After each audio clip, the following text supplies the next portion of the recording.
दोस्तों, लालच वो बुरी बला है जो किसी भी इंसान के ऊपर अगर एक बार हावी हो जाए तो फिर वो इंसान अच्छे और बुरे का होश ही गंवा बैठता है। और जब तक वो होश में आता है तब तक काफ़ी देर हो चुकी होती है, जिसकी वजह से उसकी खुद की ज़िंदगी तो बर्बाद होती है, उसके साथ साथ और भी न जाने कितने लोगों की ज़िंदगियाँ तबाह हो जाती है। आज की भी कहानी में सिम कुछ ऐसी होता है। नमस्कार, आदाब, मैं हसमुद्दीन और आप देख रहे हैं सफ़र क्राइम तक। आज की जो सच्ची घटना मैं आपको सुनाने वाला हूँ, ये घटना है राजस्थान प्रदेश की। राजस्थान का एक शहर पड़ता है कोटा, और इसी कोटा का एक थाना पड़ता है बोरखेड़ा। बोरखेड़ा थाने के अंतर्गत एक इलाका आता है खेराबाद, और इसी खेराबाद इलाके का रहने वाला है बनवारी लाल मेवाड़ा। दरअसल बनवारी लाल जो मार्बल का एक बहुत बड़ा व्यापारी है, जिसके पास करोड़ों की संपत्ति है। बनवारी लाल की पत्नी का नाम है भोली बाई। दरअसल बनवारी लाल का एक ही बेटा है जिसका नाम है विशाल। विशाल जिसकी उम्र है लगभग 19 साल, जो कोटा शहर में रहकर पॉलिटेक्निक की पढ़ाई करता है। बात कर रहा हूँ मैं 2 मई की सुबह सुबह। दरअसल बनवारी लाल अपने काम के सिलसिले से सूरत शहर के लिए निकलता है। तभी शाम के करीब 4 बजे के आसपास विशाल अपने पिता के नंबर पर फ़ोन करता है। बनवारी लाल जब फ़ोन उठाता है तो उधर से विशाल के जगह कोई दूसरा लड़का बात करता है।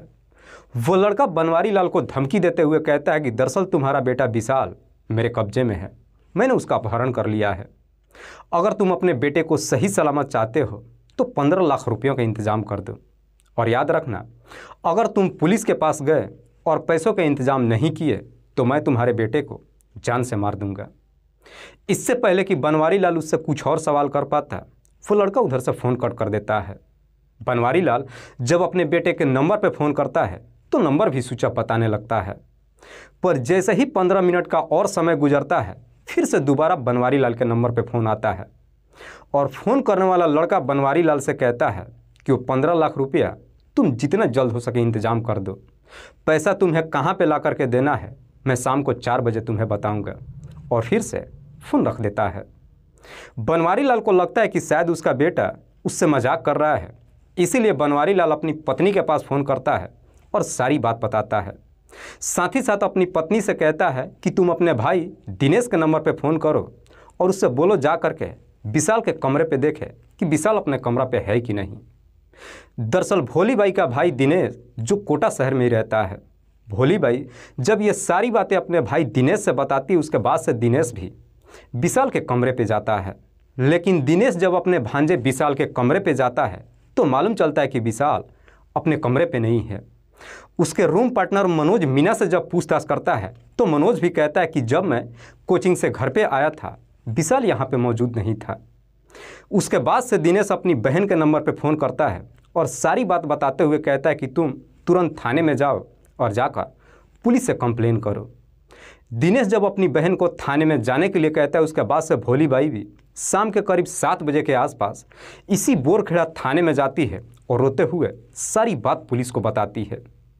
दरअसल रोते हुए पुलिस वालों से कहती है कि साहब, विशाल मेरा इकलौता बेटा है, प्लीज़ आप कैसे भी करके मेरे बेटे को बचा लीजिए। इधर पुलिस को जब मालूम चलता है कि विशाल एक करोड़पति बिजनेसमैन का बेटा है, ये जान करके पुलिस भी एकदम से परेशान हो जाती है। दरअसल पुलिस विशाल का अपहरण का मुकदमा दर्ज तो करती है, साथ ही साथ उसे ढूंढने के लिए जगह जगह छापेमारी करना शुरू कर देती है। दरअसल उसी रात को पुलिस लगभग 7 टीमों का गठन करती है और सारे एरिया में फैल जाती है। पुलिस कई सारे गिरोह के लोगों को भी पकड़ती है, उनसे भी पूछताछ करती है, पर बावजूद इसके विशाल के बारे में कहीं कुछ पता नहीं चलता है। और देखते ही देखते आखिरकार पूरी रात गुजर जाती है। आखिरकार पुलिस अब विशाल के बारे में पता लगाने के लिए उसके रूम पे जाती है, जहाँ पे पुलिस की मुलाकात रूम मालिक से होती है। पुलिस जब रूम मालिक से विशाल के बारे में पूछताछ करती है तो रूम मालिक पुलिस वालों से कहता है कि साहब, मुझे ये तो नहीं मालूम है कि विशाल कहाँ गया है, लेकिन विशाल के 3 दोस्त थे जो अक्सर वक्त बेवक्त उसके कमरे पे आते जाते रहते थे, जिनमें से एक का नाम है विक्रांत। विक्रांत जो बोरखेड़ा का रहने वाला है, ITI की पढ़ाई कर चुका है। दूसरे का नाम है प्रदीप। प्रदीप तो वैसे भिंड का रहने वाला है, लेकिन बोरखेड़ा में एक किराए के कमरे में रहता है और नौकरी की तलाश कर रहा है। तीसरे का नाम है लक्की। लक्की जो एक प्राइवेट कंपनी में नौकरी करता है और बोरखेड़ा में ही एक किराए के कमरे में रहता है। मकान मालिक जब इन तीनों का नाम बता देता है, उसके बाद से पुलिस विशाल के इन तीनों दोस्तों को हिरासत में ले लेती है और फिर इन तीनों से विशाल के बारे में पूछताछ करती है। इस पे तीनों पुलिस को एक ही जवाब देते हैं कि हाँ साहब, ये बिल्कुल सत्य है कि हमारा विशाल के साथ में दोस्ती था। अक्सर हम उसके कमरे पे भी जाते थे, शराब भी पीते थे, लेकिन यकीन मानिए हमें विशाल के बारे में कुछ भी नहीं मालूम है। पुलिस इन तीनों से तरह तरह का सवाल तो करती है, लेकिन ये तीनों अपने जिद से पीछे नहीं हटते हैं। तभी करीब 10 बजे के आसपास पुलिस को एक सूचना मिलता है। दरअसल एक व्यक्ति थाने में फ़ोन करता है और पुलिस वालों से कहता है कि साहब, मानस गांव के झाड़ियों में एक लड़के का डेड बॉडी पड़ा है। दरअसल मानस गांव जो बोरखेड़ा थाने से लगभग 20 किलोमीटर दूर है। पुलिस को जब इस तरह की सूचना मिलती है, पुलिस अपनी टीम के साथ घटनास्थल पर जब जाती है तो अपने साथ बनवारी लाल को भी लेकर के जाती है। दरअसल झाड़ियों में एक डेड बॉडी पड़ा तो था, लेकिन वो औंधे मुंह था। पुलिस जब उस डेड बॉडी को पलटती है और इधर बनवारी लाल जब उस डेड बॉडी को देखता है तो देखते ही वहाँ पे बेहोश हो जाता है। दरअसल मरने वाला कोई और नहीं बल्कि बनवारी लाल का ही बेटा विशाल था। विशाल के गले पे एक तेजधार हथियार को चलाया तो गया ही था, उसके चेहरे को भी पूरी तरीके से बिगाड़ दिया गया था। पुलिस घटनास्थल की बड़ी बारीकी तरीके से मुआयना तो करती है, लेकिन बावजूद इसके पुलिस के हाथ कोई सबूत नहीं मिलता है। लेकिन डेड बॉडी को देखकर पुलिस इतना तो अंदाज़ा लगा लेती है कि उसकी हत्या कहीं और की गई है और डेड बॉडी को यहाँ पे लाकर ठिकाने लगाया गया है। पुलिस सबसे पहले डेड बॉडी को अपने कब्जे में लेकर पोस्टमार्टम के लिए भेज देती है और फिर धारा 302 के तहत अज्ञात अपराधियों के विरोध में मुकदमा दर्ज करती है और इस केस की जांच पड़ताल करती है।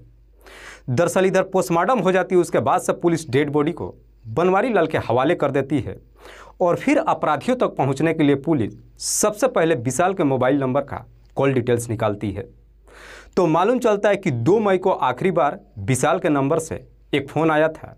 पुलिस जब उस नंबर का डिटेल्स निकालती है तो मालूम चलता है कि वो नंबर एक व्यक्ति के नाम पर रजिस्टर्ड है जो बोरखेड़ा का रहने वाला है। दरअसल वो व्यक्ति जो सब्जी बेचने का काम करता है। पुलिस जब उस व्यक्ति से जाकर के पूछताछ करती है तो व्यक्ति पुलिस वालों को जवाब देता है कि साहब, मैं इस नंबर पर फ़ोन नहीं किया था, बल्कि 2 मई को करीब 10 बजे के आसपास मेरे पास 3 लड़के आए थे और उन्होंने ही मेरे से मोबाइल लेकर के कहीं पे कॉल किया था। सब्जी बेचने वाला व्यक्ति जब इस तरह की बातें पुलिस वालों से कहता है तो उसकी बातें सुनकर ना जाने क्यों पुलिस को विशाल के तीनों दोस्तों के ऊपर ही शक चला जाता है। इसी शक के आधार पर पुलिस अब विशाल के तीनों दोस्तों के भी मोबाइल नंबर का डिटेल्स निकालती है। हालांकि पुलिस जब तीनों के मोबाइल का डिटेल्स चेक करती है तो मालूम चलता है कि 2 मई को इन तीनों के साथ साथ विशाल के भी मोबाइल का लोकेशन एक साथ ही दिखाई दे रहा था। पुलिस को जब इस तरह से डिटेल्स मिल जाती है, पुलिस इसी डिटेल्स के आधार पर फिर से विशाल के तीनों दोस्तों को हिरासत में ले लेती है और अब इनसे सख्ती से पूछताछ करती है। पुलिस जैसे ही अपना शक्ति दिखाना शुरू करती है, आखिरकार मजबूर होकर ये तीनों अपनी सच्चाई कबूल कर लेते हैं। लेकिन जब इस हत्या की पूरी कहानी बताते हैं तो वाकई में इसे सुनने के बाद खुद विशाल के परिवार वाले भी चीख चीख करके रोने लगते हैं। दरअसल विक्रांत के दोनों दोस्त जो बोरखेड़ा के तो रहने वाले हैं पर कोई काम धंधा नहीं करते हैं, पर इन तीनों के अंदर एक बहुत ही बुरी लत होती है क्योंकि ये तीनों जम करके शराब पीते हैं।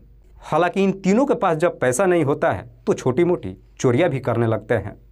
दरअसल इन तीनों के अंदर शराब पीने की आदत नहीं होती है, बल्कि जब भी इनके पास थोड़े बहुत पैसा हो जाता है, कॉल गर्ल लड़की को बुलाते हैं और फिर लड़कियों के साथ में अय्याशी भी करते हैं। एक दिन विक्रांत जब अपने दोनों दोस्तों के साथ शराब के ठेके पे जाता है तो वहीं पे इन तीनों की मुलाकात विशाल से होती है। दरअसल विशाल भी जो कभी कभार शराब पीता था। शराब के ठेके पे जब इन तीनों की विशाल से मुलाकात होती है, एक दूसरे से जब बातचीत करते हैं, बातचीत करने के बाद कहीं ना कहीं विशाल से इन सब की दोस्ती हो जाती है और जब दोस्ती हो जाती है उसके बाद से वक्त बेवक्त विशाल के कमरे पे जाने लगते हैं और उसके कमरे पे ही बैठ करके शराब भी पीने लगते हैं। जब कुछ महीने का समय गुजरता है, एक दिन विशाल अपने तीनों दोस्तों से कहता है कि आज की पार्टी मेरी तरफ से होगी। इसकी वजह जब पूछते हैं तो विशाल अपने तीनों दोस्तों से कहता है कि दरअसल मेरे पापा एक बहुत बड़ा बिजनेसमैन है और उनको अपने बिजनेस में काफ़ी मुनाफा हुआ है, ढेर सारा पैसा भी मिला है, इस बात पे पार्टी तो बनती ही है। इधर विक्रांत के दोनों दोस्तों को जब मालूम चलता है कि विशाल अपने माता पिता के इकलौता संतान ही नहीं है बल्कि करोड़पति का औलाद है, ये जानकर इन तीनों के दिमाग में लालच आ जाती है। दरअसल शराब पीने के बाद जब तीनों वहाँ से घर वापस आते हैं, रास्ते में ही एक दूसरे से बातचीत करते हैं कि विशाल के पापा के पास ढेरों सारा पैसा है, हम कैसे भी करके अगर वो पैसा हासिल कर लेते हैं तो हमारे लिए लंबे समय का छुट्टी हो जाएगा। लेकिन सबसे बड़ी दिक्कत थी कि आखिरकार वो पैसा कैसे हासिल करें। तीनों जब एक साथ बैठ कर के बातचीत करते हैं तभी इन तीनों के दिमाग में एक आइडिया क्रिएट होता है।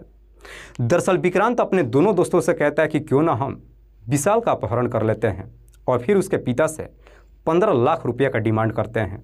चूँकि विशाल अपने माता पिता के इकलौता संतान है, माता पिता अपने इकलौते संतान के लिए 15 लाख तो क्या 15 करोड़ भी देने के लिए तैयार हो जाएगा।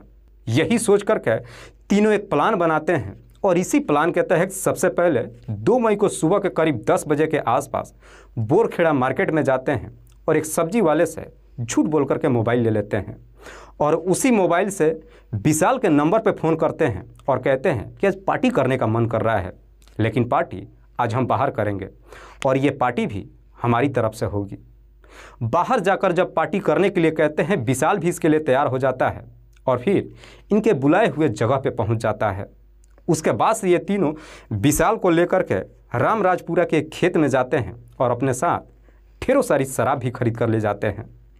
खेत में चारों बैठ करके जब एक साथ ही शराब पीने लगते हैं, उसके बाद से विक्रांत के दोनों दोस्त अपने षड्यंत्र के तहत सबसे ज़्यादा मात्रा में विशाल को शराब पिलाते हैं।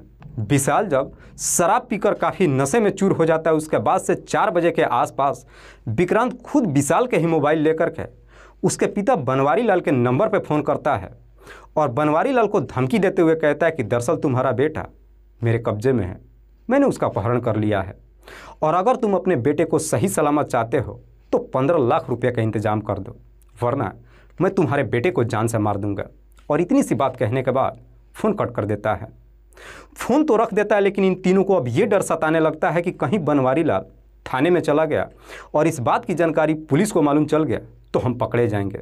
साथ ही साथ इन तीनों को ये भी डर सताता है कि बनवारी लाल से अगर हम 15 लाख रुपया ले लेते हैं और विशाल को अगर छोड़ भी देते हैं तो विशाल पुलिस से कहकर हमें पकड़वा देगा। यही सोच करके तीनों अपने पास से एक तेजधार हथियार को निकालते हैं और उस हथियार को विशाल के गले पे चला देते हैं, जिसकी वजह से विशाल की घटनास्थल पे ही मौत हो जाती है। लेकिन फिर भी इन्हें डर सताता है कि अगर हम विशाल की डेड बॉडी को कहीं फेंकते हैं वो पहचान में आ जाएगा। इसीलिए विशाल की पहचान को मिटाने के लिए एक सरिया लेकर के आते हैं और उसके चेहरे को उसी सरिया से बुरी तरीके से बिगाड़ देते हैं। विशाल की जब मौत हो जाती है उसके बाद से विक्रांत फिर से बनवारी लाल के नंबर पर फ़ोन करता है और उसे धमकी देते हुए कहता है कि तुम पुलिस के पास जाने की गलती मत करना, मैं दोबारा फ़ोन करके तुम्हें बताऊंगा कि पैसे कहाँ लेकर के आना है। उसके बाद से ये तीनों मिल करके विशाल की डेड बॉडी को एक बोरी में पैक करते हैं और वहाँ से अपनी बाइक के माध्यम से ले करके मानस गांव में जाते हैं और मानस गांव के एक झाड़ी में ले जाकर उसे फेंक देते हैं और वहाँ से अपने घर चले आते हैं। लेकिन घर पे जब पहुँचते हैं तब इन्हें मालूम चलता है कि दरअसल विशाल की माँ थाने में जाकर पुलिस को बता चुकी है। वाकई में विक्रांत जब ये पूरी कहानी पुलिस को बताता है उसके बाद से पुलिस विक्रांत के ही तहरीर पर उसके दोनों दोस्तों को भी हिरासत में ले लेती है। अगले दिन जिला अदालत में पेश करती है, जहाँ से इन सबको जेल भेज दिया जाता है। दोस्तों, इस पूरी घटना के बारे में आप क्या सोचते हैं? आप अपनी राय हमें कमेंट बॉक्स में ज़रूर दीजिएगा। जाते जाते मैं आपको बता दूं कि कुछ मेरे व्यूअर्स हैं जो रोज़ाना मेरे इस वीडियो को देखते ही नहीं हैं, बल्कि अपना कीमती समय निकाल कर मुझे अपना प्यार भी देते हैं। जिनमें से एक का नाम है विजय कुमार पंडित। विजय कुमार पंडित जो पटना बिहार प्रदेश के रहने वाले हैं। दूसरे मेरे व्यूअर हैं राम मिलन जो गोरखपुर उत्तर प्रदेश के रहने वाले हैं। तीसरे मेरे व्यूअर हैं बिलाल अहमद जो चंदौली उत्तर प्रदेश के रहने वाले हैं। चौथे मेरे व्यूअर हैं लियाकत अली जो जिला सिवान बिहार प्रदेश के रहने वाले हैं। लास्ट मेरे व्यूअर हैं मोहम्मद सिराज सिद्दीकी जो अहमदाबाद में रहते हैं। मैं आप तमाम व्यूअर्स को तहे दिल से शुक्रिया अदा करता हूँ। कल फिर मिलते हैं एक और नई सच्ची घटना के साथ। तब तक के लिए जय हिंद, जय भारत।